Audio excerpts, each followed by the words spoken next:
अगर आप भी चाहते हैं बिट्टू मलंगिया इंटरटेनमेंट का ऑडियो वीडियो सबसे पहले आप तक पहुंचे, तो लाल बटन को दबाकर चैनल को सब्सक्राइब करें और बेल आइकन दबाना ना भूलें।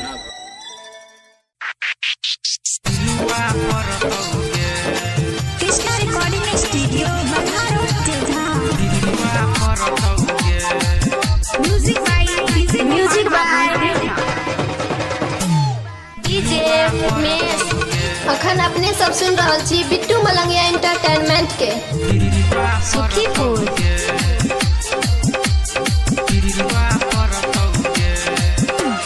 कहिया सफर छियौ तोहर पीछा देखलियौ के तोरा हम ऊपर से नीचा। कहिया सफर छियौ तोहर पीछा देखलियौ के तोरा हम ऊपर से नीचा। देखला से मन नहीं भरतै गे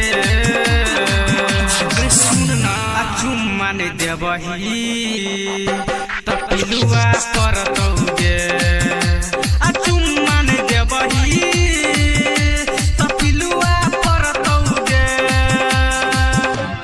कहिया सफर छियौ तोहर पीछा देखलियौ गे तोरा हम ऊपर से नीचा। देखला से मन नहीं भरतै गे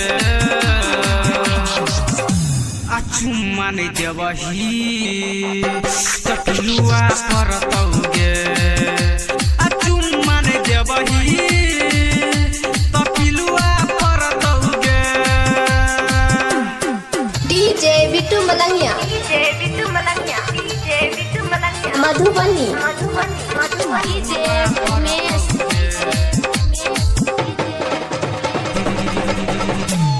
सुखीपुर।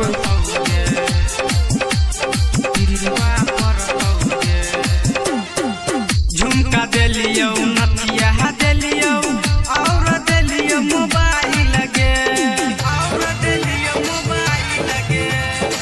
झुमका देलियौ नथिया देलियौ और देलियौ मोबाइल गे और देलियौ मोबाइल गे। सुन गे झुमका देलियौ नथिया देलियौ और देलियौ मोबाइल गे। देख क हमरा ओइठै छै मारै छै ये स्टाइल गे तोर सेलहा सरप सब करतौ गे चुम्मा ने देबही त पिलुआ करतौ गे चुम्मा ने देबही त पिलुआ करतौ गे। डीजे बिट्टू मलंगिया मधुबनी। डीजे उमेश।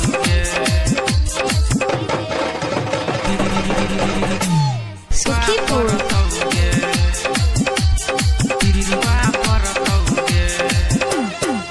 रहले नहीं छोट छीन भ गेले जबन की गे जबन की गे।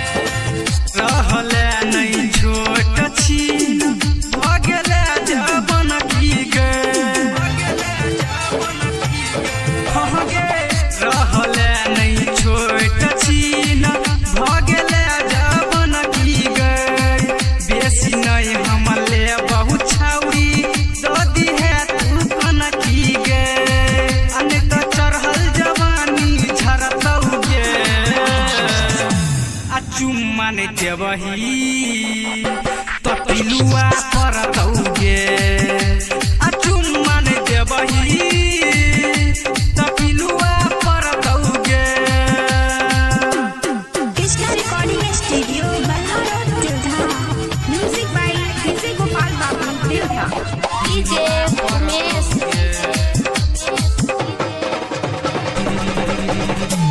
सुखीपुर।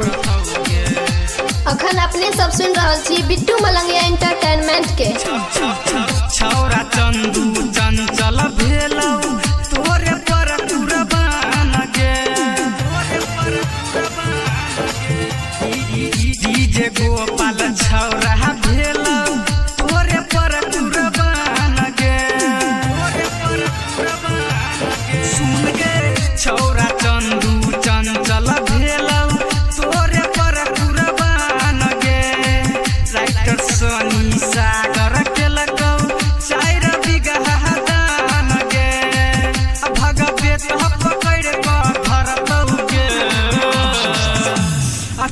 मान देबही कटिलुआ